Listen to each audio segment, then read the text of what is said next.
Some people feel most alive in the quiet corners of their own homes. They don't crave the noise of crowded streets or the attention of strangers. Instead, they find comfort in familiar walls and the sound of stillness. To outsiders, they might look like someone who avoids life, but they are participating in life just differently. These individuals are not running away from the world. They are running toward peace. There is a psychology behind this preference. Research suggests that people who love staying at home often have highly active internal worlds. Their imaginations, their ideas, their emotions, all of it is vivid. Inside their minds, there is movement, depth, and meaning. Home is not a hiding place. It's a sanctuary where all of that can breathe. Psychologists sometimes call this high internal self-presence the ability to feel more connected to one's inner world than the outer one. These people don't need loud excitement to feel joy. They can stare out a window, sip a warm drink, and experience a kind of fulfillment that others chase in distant places. Their hearts don't beat faster in crowds. They beat steadier in silence. But here's the interesting part. It wasn't always this way for many of them. They once tried to fit into the rushing world. They tried matching the energy of friends who loved parties, adventure, or constant movement.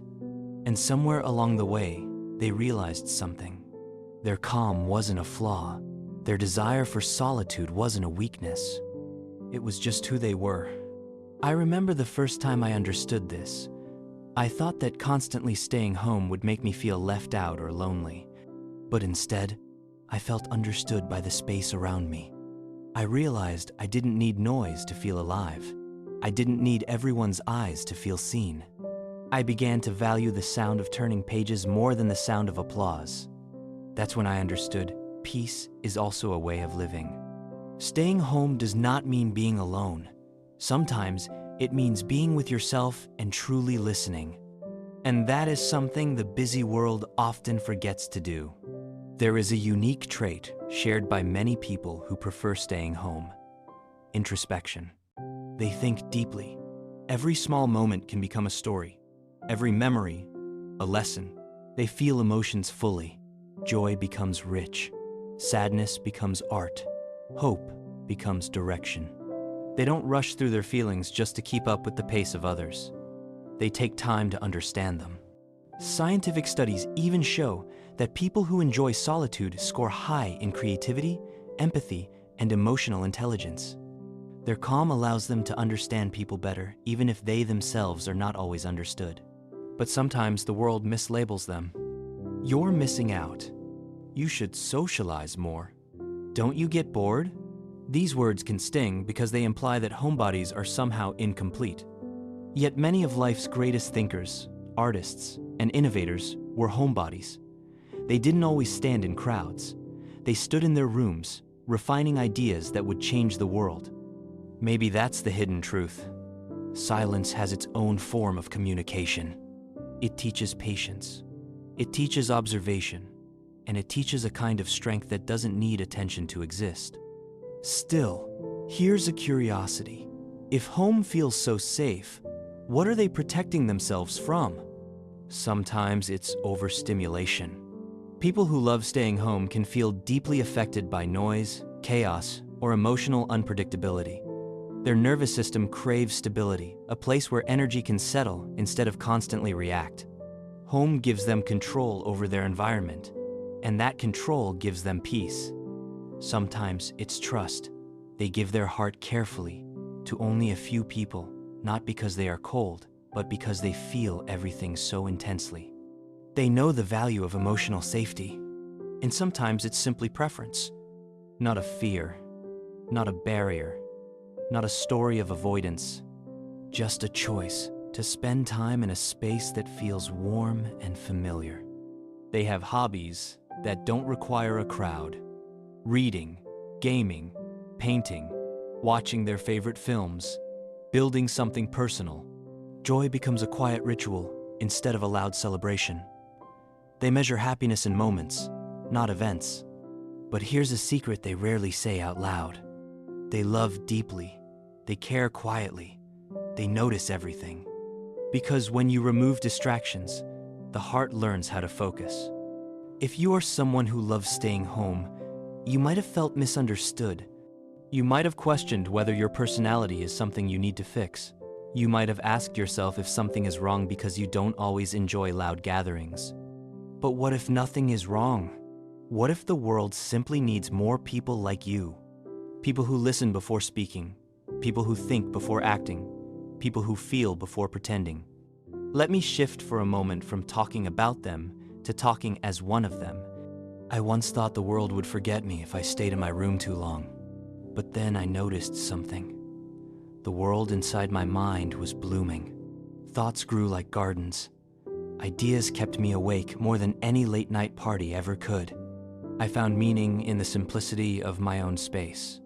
And slowly, I realized home is not walls. Home is a state of mind. And now, it's time to talk directly to you. Because maybe you are one of these people. Maybe you've always felt a little different. Maybe you enjoy your own company more than the company of crowds. And maybe the world hasn't celebrated that part of you yet. But you know what? Your quiet is powerful. Your silence has depth. Your solitude is a gift, not a burden. Because the truth is, the people who love staying home are not avoiding life. They are living it with intention. They don't want to waste words on small talk or time on shallow experiences. They want meaning, authenticity, real connections, even if those connections are few. Psychologists say that people who prefer solitude are often highly self-aware. They can recognize their own emotions with clarity. They understand who they are, what drains them, and what nourishes them. Most people live without knowing these things their entire lives, but the homebodies they learn early, it doesn't mean they never get lonely. Loneliness and solitude are not the same thing. Solitude is chosen. Loneliness is not. A person can feel lonely even in a crowded room, but solitude gives strength. There are days when staying home feels like protection, a break from a world that demands too much. And there are days when it feels like freedom, the freedom to just be. Let's go deeper into the psychology behind this preference. Many assume home-loving people are introverts, but that's not always true. Even extroverts sometimes need the peace of home to recharge. It's less about personality type and more about emotional energy, where it's preserved and where it is drained. They don't open up to everyone. They evaluate whether a person is emotionally safe before letting them into their inner world. Their hearts may appear guarded, but once they love someone, they love with an intensity others rarely understand. They have a complex inner life. Their mind is a studio of imagination. They can turn silence into creativity. They can turn routine into ritual. They don't need a destination. They find purpose in presence. They know what triggers anxiety, discomfort, or overstimulation. Home allows them to manage their space, their time, their emotions. But here lies a paradox. Sometimes the reason they love home is because the world once disappointed them. A broken friendship, a trust that was betrayed, a moment when their feelings were too big for others to hold. So they built a space where they didn't have to apologize for who they are. If you've ever chosen to stay home because the outside world felt heavy, you're not alone. You are learning to protect your peace, and that's a form of emotional wisdom. Yet, staying home doesn't mean you don't dream. Your aspirations are not small, they're just internal. You dream of doing something meaningful, something beautiful, something that reflects who you truly are. You don't want 100 people cheering. You want one person who genuinely understands. And maybe you're waiting for the right moment, for the right people, for the world to feel a little softer. Here's something personal, and maybe you'll relate. Home is the one place where you don't fear judgment, where you don't have to perform, where exhaustion melts into comfort. Some days, you step to the window and watch life continue outside, cars rushing, people moving, the noise of urgency everywhere. And you quietly smile, because you know the real treasure is inside. Still, the world will always try to convince you otherwise. Society glorifies constant hustle as if rest is laziness, as if stillness is failure. But the truth is, Rest is part of growth. Stillness is part of clarity. Silence is part of understanding. You may be at home more than others, but your life is not paused. You are observing, healing, becoming. And because you feel deeply, you love deeply. Your relationships, even if limited, are authentic. If someone is in your life, they matter. You give them loyalty, gentleness, and attention that most people are too distracted to offer.